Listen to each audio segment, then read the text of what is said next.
Everyone, बच्चों आज हम इकोनॉमिक्स का जो लास्ट चैप्टर है that is foreign trade in India, उसके टेक्स्ट बुक के एक्सरसाइज को डिटेल में डिस्कस करेंगे बच्चों।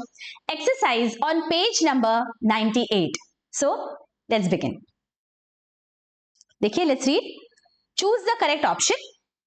Types of foreign trade. Foreign trade कौन से टाइप्स के होते हैं? देखिए, हमने देखा था हमारा वेरी फर्स्ट लेक्चर इस चैप्टर का, import trade, export trade and entrepot trade. Right, देखो यहाँ पे क्या दिया गया है, इंपोर्ट, एक्सपोर्ट एंड एंट्रीपोर्ट। ये हमारे आंसर्स है। So A, B and C is our answer. Alright, next, export trends of India's foreign trade includes. अब हम क्या क्या एक्सपोर्ट करते हैं? देखिए,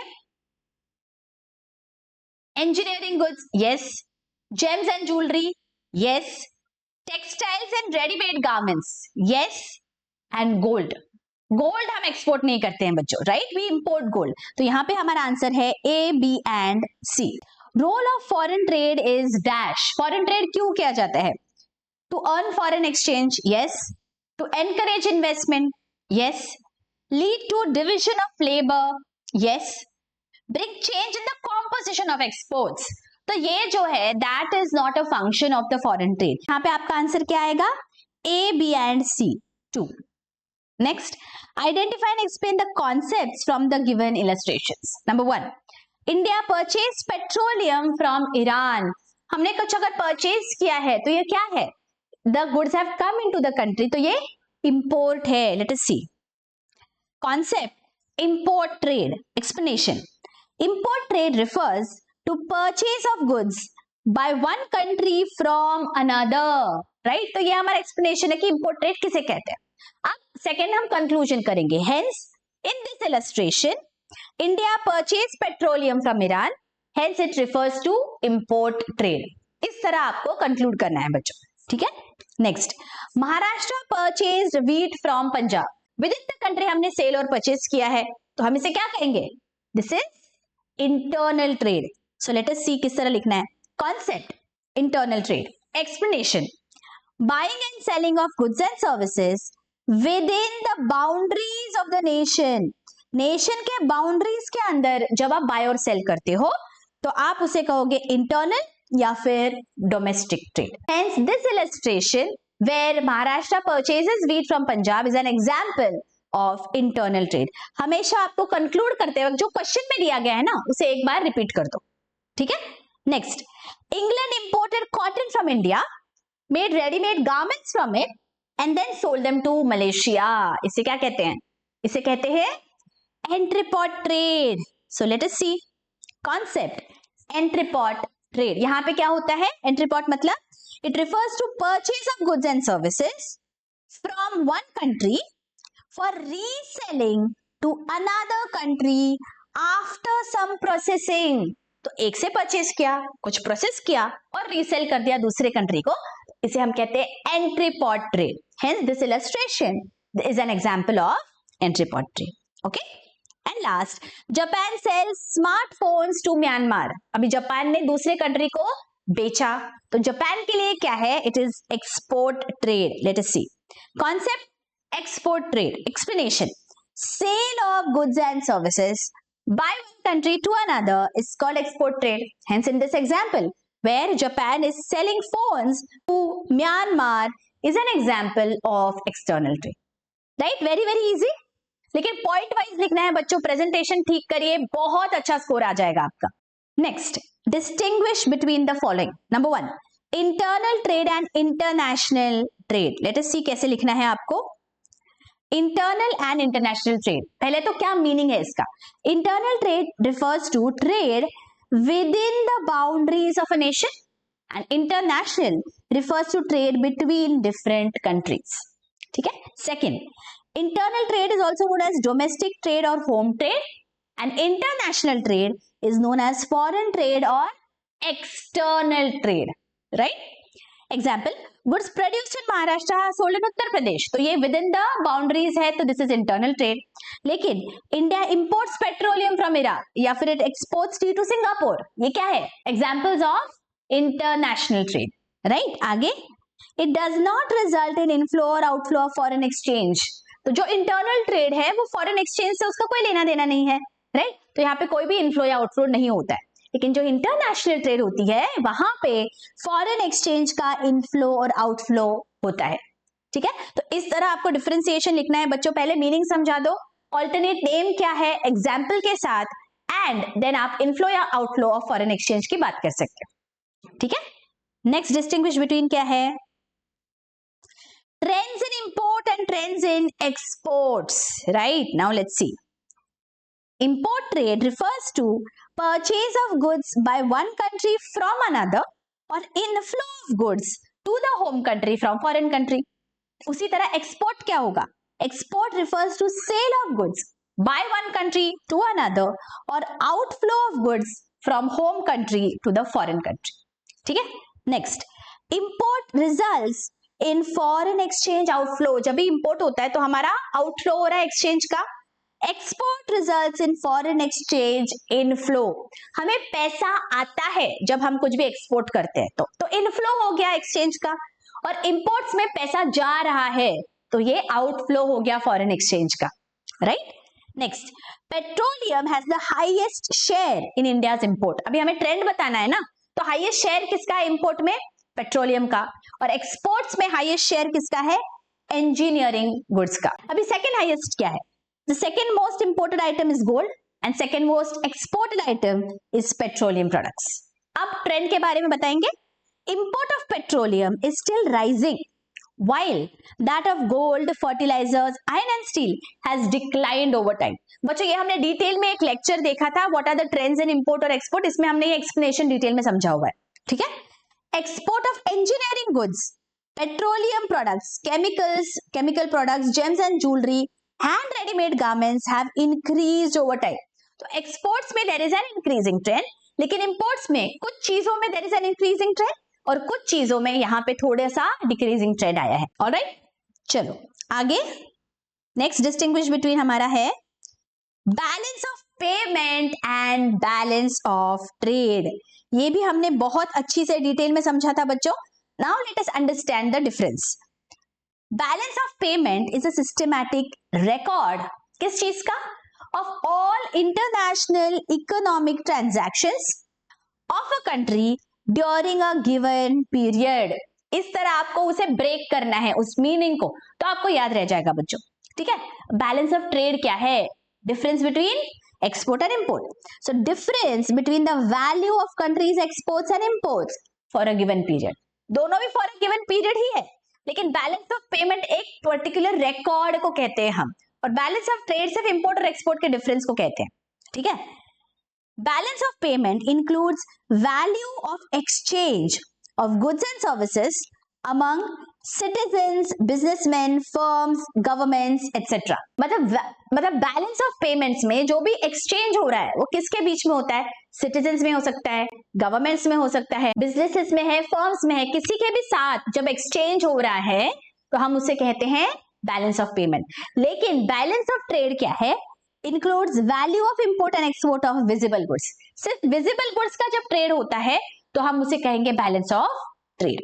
ठीक है, balance of payment includes balance of trade, ये हमने देखा था बच्चों। अगर ये बैलेंस ऑफ पेमेंट है तो balance of trade is just one portion of balance of payment. Okay, balance of trade gets included in the balance of payments. तो जाहिर है नेक्स्ट क्या होगा, balance of payment is a broader concept and balance of trade is a narrower concept, right? चलो next, answer the following, explain the concept of foreign trade and its types। तो ये बच्चों हमने लेक्चर में देखा हुआ है, I'm giving the link here, you can go and check that lecture out। explain any 4 features of composition of India's foreign trade, explain trend in India's imports। So all this is available lecture wise, I have given and giving the links here, do go and check those lectures। All right, next question 5, state with reasons whether you agree or disagree with the following statements। Number 1, during British rule indigenous handicrafts suffered a severe blow।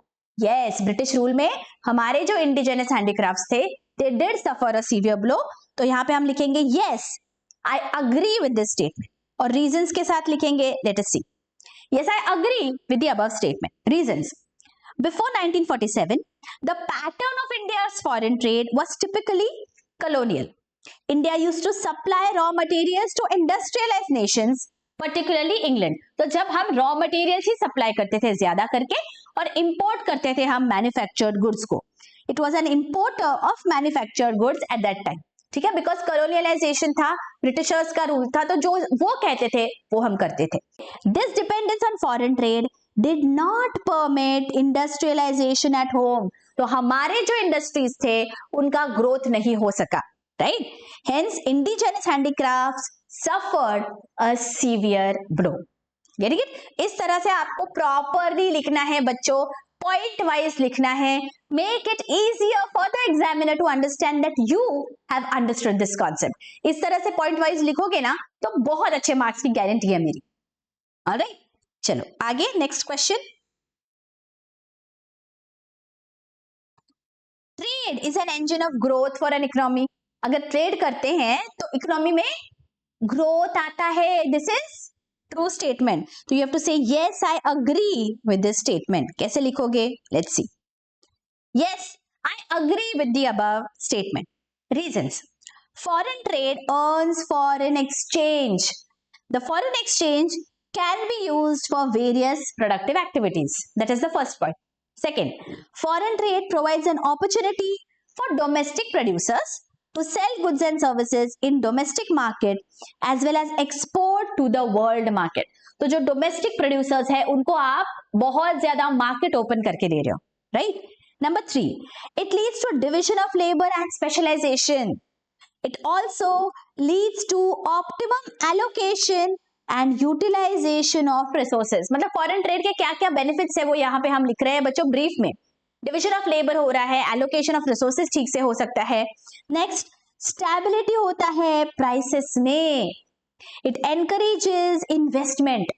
Large investments increase employment levels and national income leading to economic growth in the economy. ये सारे benefits के साथ साथ because investments बढ़ जाते हैं तो obviously employment will go up. और अगर एम्प्लॉयमेंट और नेशनल इनकम बढ़ रहा है and that is why trade is an engine of growth. Getting it? चलो next question. Foreign trade leads to division of labour and specialisation at world level. ये division of labour और specialisation आता है foreign trade के वजह से. So I agree with this statement. देखिए किस तरह लिखना है आपको. Yes I agree with the above statement. Reasons. Foreign trade refers to trade between different countries of the world. Okay. Some countries have plentiful natural resources. Ideally, such countries should export raw materials and import finished goods from the countries which have abundant supply of skilled manpower. Okay. जिसके पास ज्यादा natural resources है वो क्या करेंगे? उनके resources को export कर देते हैं और वो import करेंगे finished goods को. Foreign trade enables countries to specialize in production of those goods for which it has abundant resources. मतलब मेरे कंट्री में ज्यादा क्या मिल रहा है, ज्यादा abundance में क्या है, उस हिसाब से मैं डिसाइड करूंगी दैट मुझे स्पेशलाइजेशन किस में करना है. Why can I do that? Because I know बाकी जो चीजों की जरूरत है मुझे मैं वो फॉरेन कंट्रीज से इंपोर्ट कर सकती हूँ. एंड बिकॉज मेरे पास abundant सप्लाई है किसी पर्टिकुलर चीज का, वो स्किल्ड मैन पावर हो सकता है या कोई नेचुरल रिसोर्स हो सकता है. I have more than what my country needs. I can export it and get foreign exchange in return, right. तो ये स्पेशलाइजेशन पॉसिबल होता है because of foreign trade. In other words, each country can specialize in production of those goods which is best suited for them as per availability of resources. For example, India can export services because abundant skilled manpower है. Africa can export diamonds since it has abundant diamond mines. तो जो चीज में आपको महारत हासिल है, जो चीज आपके पास abundance में है, उसको आप एक्सपोर्ट कर सकते हो. So because of foreign trade this is possible that आप स्पेशलाइज करो किसी एक चीज में. So that is the reason we can say that foreign trade leads to division of labour and specialisation, right. आगे Question number 6. Observe the following table and answer the questions given below. Which organization has the least share in direction of India's imports in 1516? 1516 में least share किसका है? देखिए eastern Europe का 1.9 है. So the answer is Eastern Europe. Which organization has maximum share in India's direction of imports in 1990-91? तो 1990-91 में maximum share किसका है? OECD का है. Alright, next, expand the abbreviations of OECD and OPEC. तो OECD stands for Organization for Economic Cooperation and Development, और OPEC stands for Organization of the Petroleum Exporting Countries. ठीक है, आगे. State your opinion regarding the direction of India's imports. यहाँ पे बच्चों हमें trend analysis करना है, तो let us see one by one. OECD में पहले 1990-91 में 54% ऑफ टोटल इंपोर्ट्स था, अब कम हो गया है, तो यहाँ पे we can say this shows an declining trend. OPEC में पहले 16% था, अभी 23 हो गया है, तो यहाँ पे इंक्रीज हो गया है. ईस्टर्न यूरोप में 7.8 से 1.9 हो गया, तो ये डिक्लाइन हो गया. डेवलपिंग नेशंस में 18 से 43 हो गया, तो ये भी इंक्रीज हो गया. अदर्स में भी इंक्रीज हो गया. तो यहाँ पे मैं लिख सकती हूँ what is the opinion regarding direction of India's imports.